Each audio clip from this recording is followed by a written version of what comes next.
So a lot of young visitors here to the fake museum often come up to me and ask, "Where do you sleep?" And I get down on one knee and I look them right in the eye and I say, "I am alone here and you are a hallucination."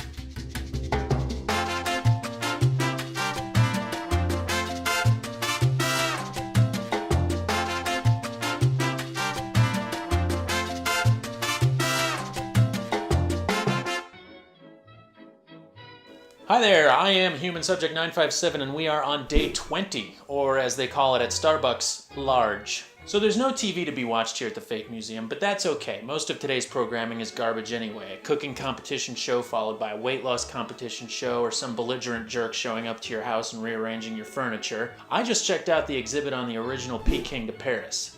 Now this would be good reality TV. In 1907, a newfangled contraption called the automobile had only been around for 2 decades, and even then it was considered a novelty, almost a fad by various short-sighted naysayers, probably too poor to afford one. They were largely unreliable and not very powerful. The cars, that is, not poor people. So nobody seriously considered they would ever replace the horse-drawn carriage. But then on January 31st of that year, the French newspaper Le Matin posted a challenge on its front page. "Is there anyone who will undertake to travel this summer from Paris to Peking by automobile? Whoever he is, this tough and daring man whose gallant car will have a dozen nations watching its progress, he will certainly deserve to have his name spoken as a byword in the 4 quarters of the earth." Sure enough, one man signed up, then another, and then another. Eventually, there were 40 people on board for the challenge, all apparently bearing the same desire to have their name spoken as a byword in the 4 quarters of the earth. The challenge was now a race, and to avoid monsoons, the organizers reversed it westward from Peking to Paris, and each participant was assigned a journalist to tag along.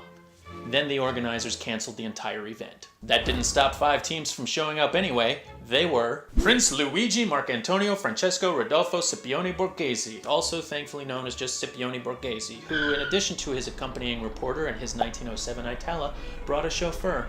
Must be nice. Charles Godard, a con man who sold all of his spare parts to buy a first-class passage to Peking and who was driving a borrowed Dutch Spiker. When he informed his accompanying journalist, a guy from Le Matin actually, that he was flat broke, the journalist's response was, and I quote, "Yo, for real, dog? Auguste Pons, driving a glorified tricycle called a mototricontal." And 2 De Dion boutons donated by the manufacturer and driven by Georges Cormier and Victor Collignon. Since I don't want to have to pronounce the names of those 2 cars or people again, I'll just call them Milton Berle and Sid Caesar.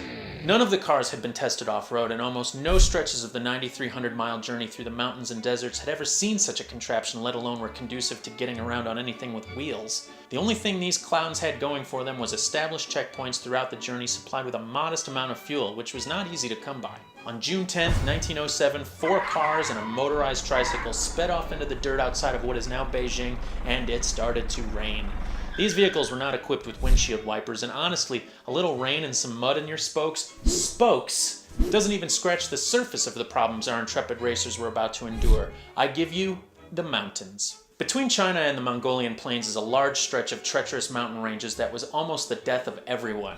Those old-timey engines weren't powerful enough to pull the cars up steep inclines without the help of ropes and mules, and the brakes didn't have the strength to slow anyone going downhill. At one point, Prince Giuseppe Fettuccini or whatever got out and let his chauffeur take the Itala down a particularly steep grade that was cut out of the side of a cliff. And when his brakes failed, it was little more than frantic steering and sheer blind luck that he didn't go careening off the edge and into a gorge. But once they got through the mountains, everyone made it to Paris without delay. Oh wait, no, Gobi Desert. Again, the little engines that couldn't weren't exactly suited to this terrain either. The extreme heat caused them to boil over almost constantly, forcing the drivers and their companions to feed the engines their own drinking water. Hey, at least they weren't in the middle of the desert. It was here in the Gobi Desert that Auguste Pons' little Cantal ran out of gas. Somewhere, to this day, there is a 3-wheeled motor car buried under a century of sand. And at the steering wheel of that motor car would be 2 little skeletons, had they not been fortuitously stumbled upon by a group of Mongolian nomads. Having escaped death by the skin of their teeth, Auguste Pons and his buddy threw in the towel. The remaining 4 racers made it through the desert into Russia, with Prince Gorgonzola in the lead by a whole half day. The prince was fairly confident Siberia would be an easier time. His map told him, personally, that there was a military road running through a generous stretch of the Siberian wilderness. What his map failed to mention was that after the Trans-Siberian Railroad had been constructed 4 years earlier, that military road had largely been abandoned and swallowed up by trees. Most of the bridges had been washed away, and the ones that still stood were generally being held together by termites. So he approached the course like any reserved Italian aristocrat would. Full throttle. And for the most part it worked. He managed to plow through every branch, route, and ford that got in his way, and even made it across every bridge. Except one. Meanwhile, Charles Goddard, Milton Berle, and Sid Caesar forged ahead in their own automobiles, and also there were some hilarious exchanges between Ethel Merman and Jonathan Winters. Now back to that upside-down car. The reporter had fallen all the way under the bridge and was being showered by wood splinters and debris, and Prince Fellini Ferrari was dangling under the car covered in oil. The chauffeur managed to pull the other two men from the wreckage, and after just 3 hours, they had the car upright again. With no serious injuries, they turned the crank on the front of the vehicle, the engine started, and they took off. From here on out, they decided to play it safe by driving on railroad tracks. And while that may not seem like the safest course of action, it wasn't. In true dramatic fashion, the Itala got stuck on the tracks just as a train was approaching. If you'd like to learn more about Peking to Paris, look it up. Alright, I'm not done yet.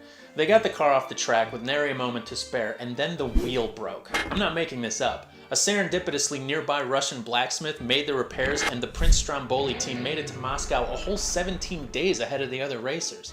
You know, there's precious little information about what was going on with the con man and the French guys during this whole time, but whatever it was, if they were still 17 days behind the Itala after the Itala lost a wheel and did a backflip off a bridge, then they either drove through the very bowels of hell or they took the long way.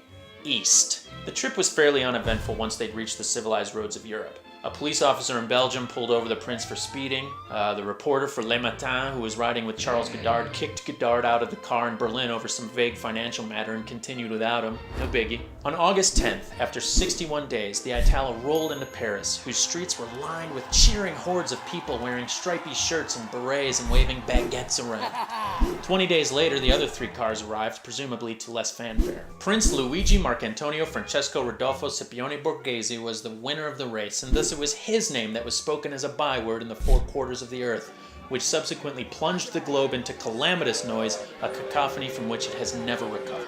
Finally, it was time for the winning prince, and I hope his chauffeur at least, to receive their prize.